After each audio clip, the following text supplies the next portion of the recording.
हिंदी सक्तीच्या विरोधात मनसे आता रस्त्यावर उतरणार आहे। उद्यापासून पालकांच्या सह्यांची मोहीम सुरू केली जाणार आहे। मनसे नेते संदीप देशपांडे यांनी ही माहिती दिली। आमच्या शांततेचा चुकीचा अर्थ काढू नये असं म्हणत संदीप देशपांडे यांनी राज्य सरकारला इशारा दिला।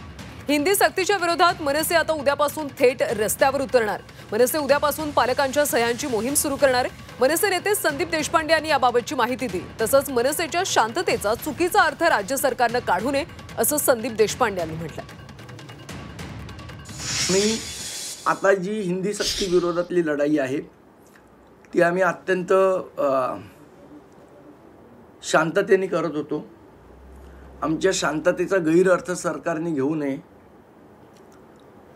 येणाऱ्या सोमवारपासून हिंदी सक्ती विरोधाची लढाई ही रस्त्यावर उतरून महाराष्ट्र नवनिर्माण सेना, महाराष्ट्र सैनिक आम्ही सर्वजण म्हणून लढू। याची नोंद सरकारने घ्यावी आणि त्याचे जे परिणाम होतील त्याला जबाबदार सरकार असेल। मनसे स्टाईल ते असणार आहे की तुम्ही काही उपक्रम राबवताय सुरुवातीला आणि त्यानंतर पुढे कसं? आम्ही उद्यापासून पालकांच्या सह्यांची मोहीम चालू करतोय आणि त्याच्यानंतर पुढचं कसं आंदोलन आहे ते आपल्याला दिसेलच।